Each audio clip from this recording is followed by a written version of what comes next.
ओम नमः शिवाय। हर हर महादेव। राधे राधे। सबसे पहले अपनी पूरी सच्ची श्रद्धा के साथ कमेंट में लिखें हर हर महादेव। राधे राधे। ओम नमः शिवाय। हे माता लक्ष्मी, जो भी आपके इस चैनल को सब्सक्राइब करें, वीडियो को लाइक करें, उसके घर में धन का भंडार भर देना, हमारी यही मनोकामना है।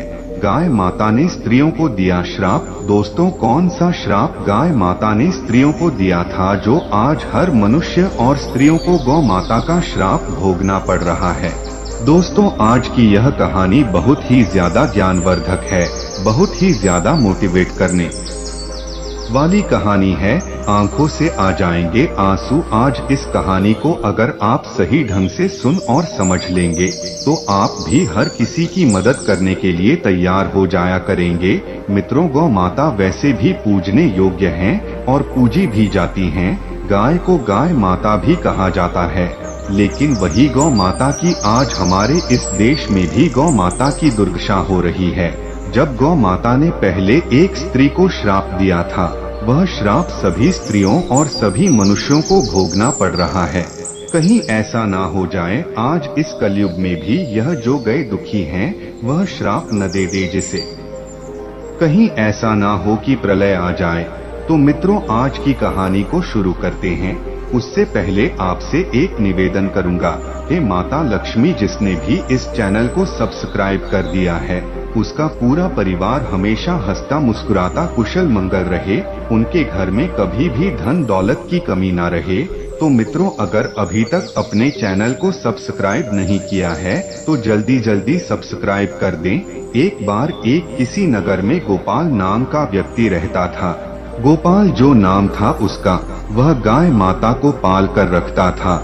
मित्रों, जब गए उसके घर पर पली हुई थी, तो गाय पालने के बाद जब वह दूध देती है तब तक उसे दूध को वह गारता निकलता रहता, उसे गाय के दूध को बचता रहता था, खुद भी उसे गाय के दूध को खाता। इसके अलावा अपने घर परिवार को भी बहुत अच्छे तरीके से खिलाता रहता। ऐसा ही कई महीना चलता रहा। गोपाल और उसके घर परिवार वाले अच्छे से गौ माता का दूध कहते रहे। एक समय ऐसा होता है, गौ माता दूध देना बंद कर देती है। जब गौ माता दूध देना बंद कर देती है तो गोपाल उसे गाय को छोड़ देता है, चारा डालना बंद कर देता है। जब गौ माता को गोपाल छोड़ देता है तब वह इधर उधर खेतों में भटकने लगती है। इसके बाद ऐसा ही 2-4 दिन चला रहा। गौ माता इधर उधर भटकती रही। एक दिन ऐसा होता है, गौ माता एक जगह खड़ी हो जाती है और रोने लगते हैं। रोते रोते कहती है कि हे भगवान, आपने हमें गाय क्यों बनाया है? मेरे साथ इस मनुष्य ने बहुत बड़ा अन्याय किया है। यह मनुष्य ऐसा है कि जब तक मैं इसे दूध दिया तब तक तो इसने हमें अच्छा चारा दिया, भरपेट भोजन कराया, पानी भी पिलाया और मेरी सेवा भी किया। लेकिन जैसे ही मैं दूध देना बंद कर दिया तो इसका मतलब ही निकल गया, तो इसने मुझे छोड़ दिया। सर्दियों में डर डर की ठोकर खाती हूँ और गर्मियों में भूखी प्यासी मरती रहती हूँ। आप भगवान, आप ही बताओ मैं कहाँ जाऊँ, क्या करूँ? गाय की यह पीड़ा देख प्रकृति भी रोने लगती है। गाय जोर जोर से भगवान को याद करती और रोती रहती है। मित्रों, गाय माता के साथ साथ ईश्वर भी रोने लगते हैं। मित्रों, गौ माता रोती बिलखती इधर उधर भटक रही थी। इधर उधर भटकते भटकते जो भी जंगलों में घास मिलती है उसे खा लेती है। अब ऐसे में कुछ समय बीता।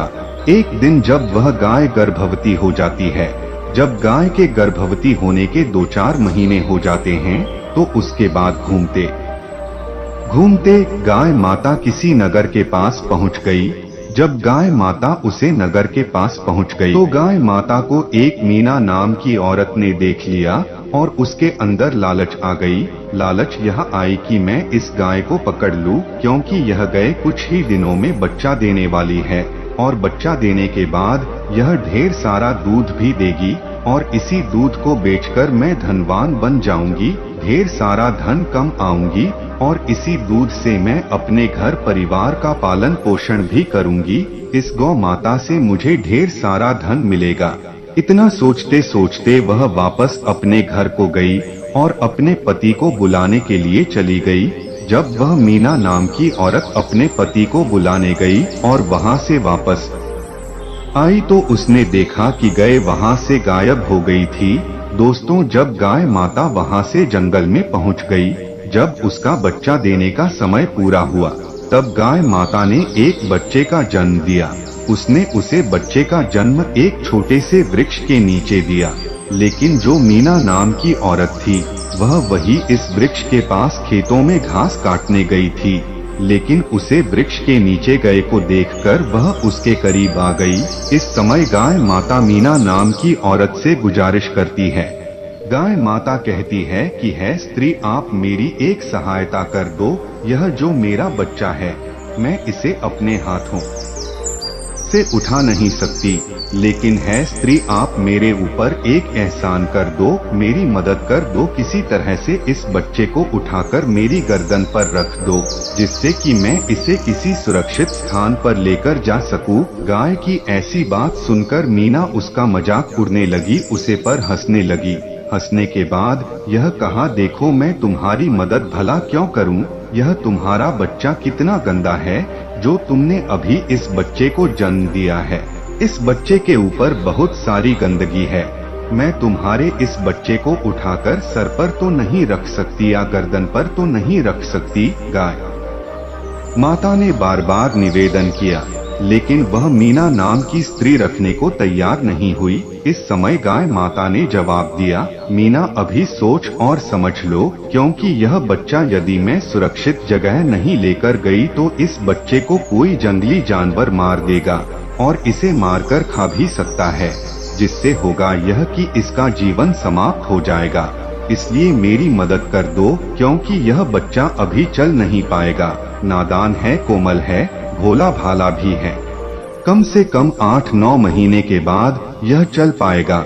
मित्रों, उसे समय पशुओं के बच्चे 8-9 महीने के बाद ही चल पाए थे, जो कि आज जन्म लेने के तुरंत बाद चलने लग जाते हैं, जो कि ऐसा पहले नहीं था। मित्रों, इस समय गाय माता ने उसे मीना नाम की औरत को श्राप दे दिया, तुम हमारी मदद नहीं कर रही हो एक इंसान होकर के, लेकिन जो मेरा तुम्हारे लिए श्राप है, जो तुम्हारे बच्चे जन्म लेने के तुरंत बाद चलने लगते हैं। मित्रों, पहले ऐसा होता था, स्त्रियों के बच्चे तुरंत से चलने लग जाते थे, लेकिन अब तुम्हारे बच्चे मतलब मनुष्यों के बच्चे जन्म लेने के 8-9 महीने के बाद ही चल पाएंगे। लेकिन जो पशुओं के बच्चे हैं, मतलब पक्षियों और गाय भैंस हिरण, इनके जो बच्चे होते हैं वह तुरंत से चलने लगेंगे। ऐसा कहते हुए उसे गाय माता ने श्राप दे दिया। मित्रों, उस एक मीना की वजह से श्राप लग गया। वह श्राप आज हर एक पुरुष और स्त्रियों को भोगना पड़ रहा है। मित्रों, कई लोग गाय माता को मामूली समझते हैं, जबकि गाय माता के अंदर समस्त 33 कोट देवी देवताओं का वास होता है। शास्त्रों की हर एक पुस्तक में गाय माता का बखान है, और जब यह 33 कोट देवता क्रोधित होते हैं, तब पूरा ब्रह्मांड हिल जाता है, कहां पर जाता है और थरथराता है। दोस्तों, यही कारण है कि पहले मनुष्य के जो बच्चे होते थे वह तुरंत पैदा होने के बाद चलने लगते थे। अपने प्रमाण भी देखा होगा। सुखदेव ने जब जन्म लिया था तो वह घर से ही निकाल गए थे जंगल के लिए। व्यास जी भी जन्म लेने के तुरंत बाद चलने लगे थे। एक नहीं, इसके हजारों प्रमाण हैं। लेकिन यह जब से गौ माता का श्राप लगा है, तब से जो पशुओं के बच्चे होते हैं वह जन्म लेने के तुरंत बाद चलने लगते हैं। लेकिन इंसान यानी कि मनुष्य के बच्चे, स्त्रियों के बच्चे गौ माता के श्राप के वजह से 9 महीने में ही चलने लायक हो पाते हैं, 8-9 महीने में चल पाते हैं। शास्त्रों के अनुसार यह माना जाता है कि जिस स्त्री का बच्चा 9 महीने या 8 महीने पहले से ही चलने लग जाता है, तो मान लीजिए उसके घर पर गाय माता का विशेष आशीर्वाद है, यानी कि वह लोग गाय माता को सच्चे हृदय से पूजते हैं और उनकी सेवा करते हैं, उन्हें खिलाते हैं। पूर्व जन्म में उन्होंने गाय माता की बहुत ज्यादा सेवा की होगी। तो दोस्तों, यह श्राप उस स्त्री को दिया था गौ माता ने। यह एक सत्य घटना है जो कि एकदम सत्य पर आधारित है। तो मित्रों, इस कथा से यह सीख मिलती है कि यदि कोई आशा है, जीव हमसे सहायता मांगता है तो दिल खोलकर उसकी सहायता जरूर करें, उसकी मदद जरूर करें। यदि हम सहायता करने लायक हैं, किसी की मदद करने लायक हैं, तो हमें उसकी मदद अवश्य करनी चाहिए। यदि हम मदद नहीं करेंगे तो हो सकता है उसकी बद्दुआ हमें ना लग जाए। पहले जो श्राप हुआ करता था वह इस कलयुग में बद्दुआ हो गया है। अगर किसी मनुष्य को बद्दुआ लग जाती है तो उसका एक एक टाइम धीरे धीरे खराब होने लगता है, घर में तंगी आने लगती है। तो मित्रों, अगर आप गाय माता को सच्चे दिल से मानते हैं, उनकी पूजा करते हैं, तो कमेंट में लिखे जय गौ माता और साथ में वीडियो को लाइक जरूर कर दें। दोस्तों, हमारी यह छोटी सी प्रस्तुति आपको अच्छी लगी हो तो महात्मा ज्ञान यूट्यूब चैनल को सब्सक्राइब करना बिल्कुल ना भूले और अपने दोस्तों के साथ शेयर जरूर करें। वीडियो को अंत तक देखने के लिए बहुत बहुत धन्यवाद।